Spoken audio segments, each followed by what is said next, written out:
Hello everyone, welcome to Alpha Learning. तो आज मैं डिस्कस करने जा रहा हूँ सॉइल मैकेनिक्स का एक टेस्ट जो कि हम लोग यूनिट वेट ऑफ सॉइल को फाइंड करने के लिए यूज करते हैं। तो टेस्ट है वाटर डिस्प्लेसमेंट मेथड। ये क्या होता है? इस मेथड में करते क्या है हम लोग? तो ये मेथड जो होता है वो सुटेबल होता है कोहेसिव सॉइल के लिए, जो हाईली स्टिकी इन नेचर होते हैं। ठीक है, हाईली स्टिकी इन नेचर कौन से सॉइल्स होते हैं? हाईली स्टिकी इन नेचर जैसे फाइन सॉइल्स होते हैं, जैसे क्ले हमारा है। ठीक है। This method is suitable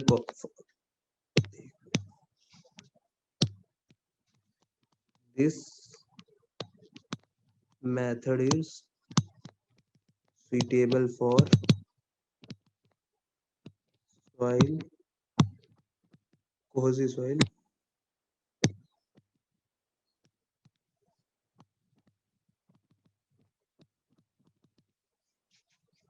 which is highly sticky in nature. ठीक है। उसके बाद ये इसमें हम लोग करते क्या है, इसमें हम लोग सॉइल सैंपल लेते हैं जिसको हम लोग ट्रिम्ड कर लेते हैं किसी यूनिफॉर्म शेप में, थोड़ा कम या ज्यादा करके। ठीक है, और उसका हम लोग वेट ले लेते हैं। मान लो सॉइल सैंपल का वेट हमने लिया है m1। मतलब मास ले लेते हैं। मास और एक वेट क्या होता है m/g, और यहाँ पे मैंने मास करके उसको लिख लिया वेट को m। तो वेट क्या होता है m/g, मास क्या होता है वेट बाई जी। तो कुछ भी लिख लो, तो मैं मास के टर्म्स में बातें कर रहा हूँ। ठीक है। उसके बाद हम लोग इस जो सॉइल सैंपल को लिया है इसमें कोटिंग कर देते हैं पैराफिन वैक्स की। तो उसका वेट, उसके बाद उसका वेट क्या हो जाएगा सॉइल सैंपल का? तो soil sample is coated with paraffin wax। तो मान लो ये सॉइल सैंपल है हमारे पास m1 मास का, इसमें हम लोग पैराफिन वैक्स की कोटिंग कर दी है, तो इसका मास कितना हो जाएगा?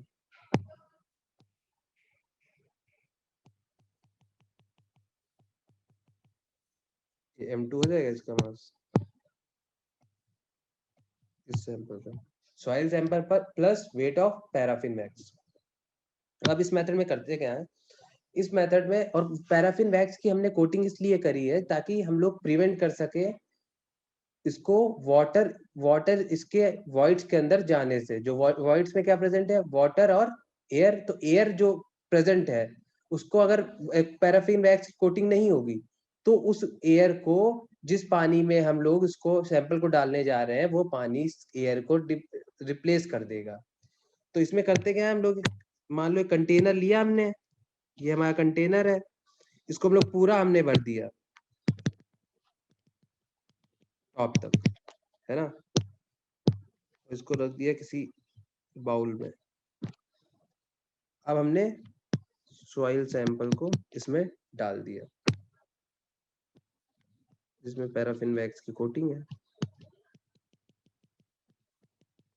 आर्किमिडीज प्रिंसिपल से, अभी तो ये फुल्ली फिल्ड वाटर था हमारे पास कंटेनर में, तो आर्किमिडीज प्रिंसिपल से जब हम लोग हमारा soil sample coated with paraffin wax जब हम लोग इस कंटेनर में डालेंगे तो उसके वॉल्यूम के बराबर जो हमारा वाटर है वो डिस्प्लेस होगा। अब कंटेनर हमारा फुल है तो हमारा वाटर उसी के वॉल्यूम के बराबर बाहर स्प्लिट आउट कर जाएगा।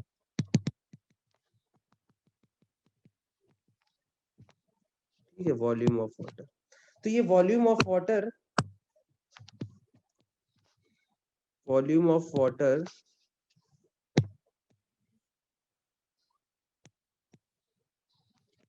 Volume of water displace bye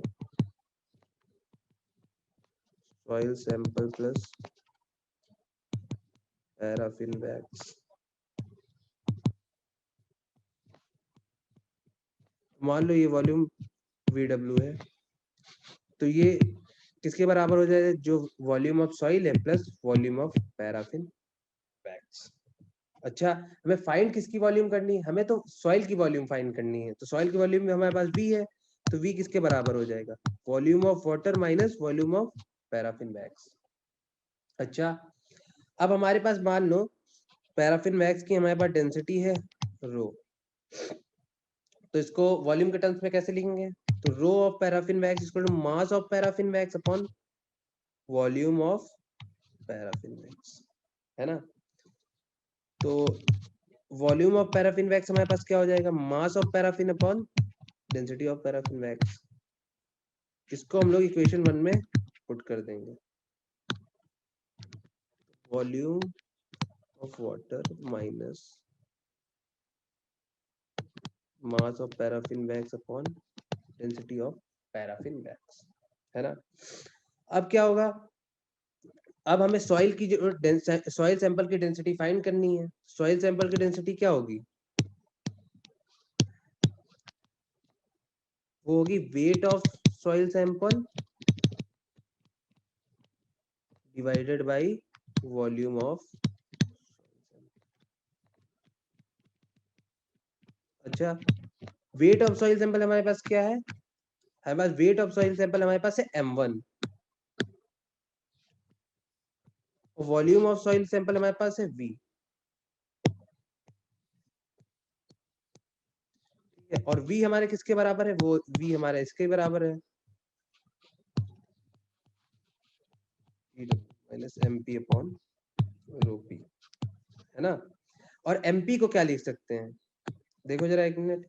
MP हमारा क्या है? Mass of paraffin wax. तो mass of paraffin wax equal to mass of paraffin wax plus soil sample minus mass of soil samples, यानी हमारा MP किसके बराबर हो जाएगा? MP equal to M2 minus M1। तो वॉल्यूम ऑफ, तो इसको हम रिप्लेस कर लेंगे, तो हमारे पास जो डेंसिटी कितनी हो जाएगी? हमारे पास जो डेंसिटी है वो हो जाएगी rho equal to M1 divided by volume of water displace minus M2 minus M1 upon density of paraffin wax. ठीक, ये आ गई डेंसिटी, मैं हाईलाइट करके देता हूँ, डेंसिटी ऑफ हमारे सॉइल सैंपल। अब इसको हम लोग यूनिट वेट के टर्म्स में कैसे करेंगे? यूनिट वेट क्या होता है? रो इंटू जी, है ना? अब इसमें एक चीज है, जैसे पैराफिन वैक्स हमने कोट कर दिया सॉइल सैंपल को के ऊपर, तो इसलिए किया है कि हमारा जो पहले तो हमारा जो वॉल्यूम ऑफ वाटर डिस्प्लेस हो रहा था VW के बराबर था, है ना? अब जैसे पैराफिन वैक्स नहीं हम लोग इसमें कोट करते, तो हमारा वॉल्यूम ऑफ वाटर कितना डिस्प्लेस होता पहले के मुकाबले? इतना डिस्प्लेस होता, क्योंकि पैराफिन वैक्स है नहीं, तो हमारा वॉल्यूम ऑफ वाटर इतना डिस्प्लेस होता। अच्छा, इसमें एक एरर आ जाती जो इतना इतना डिस्प्लेस हुआ है वाटर, उसमें क्या होता होना चाहिए था? पहले क्या था? इतना था volume of air, volume of जो सॉइल के अंदर मॉइस्चर था वो water plus volume of soil. अब क्या हो जाएगा? अब जब हमारा इतना पानी डिस्प्लेस, ये भी डिस्प्लेस नहीं होगा, हमारे पास VW डैश डिस्प्लेस होगा। क्यों? जो कि कम होगा VW डैश से, VW डबल डैश कम होगा VW डैश से, क्योंकि जो पानी पहले डिस्प्लेस हो रहा था, अब पैराफिन वैक्स की कोटिंग है नहीं, तो वो जो हमारी यहाँ पे एयर का वॉइड प्रेजेंट है, वो हमारा कंटेनर में जो पानी है वो इसके वॉल्यूम ऑफ एयर को डिस्प्लेस कर देगा। तो जो हमारा पानी बाहर निकलेगा वो पहले के मुकाबले कम निकलेगा, तो इससे हमारे टेस्ट में एरर आ जाएगी, है ना? तो ये आज के लिए इतना ही। Thank you so much. इसको मैं रफ कर देता हूँ, एक्स्ट्रा क्वेश्चन। Thank you.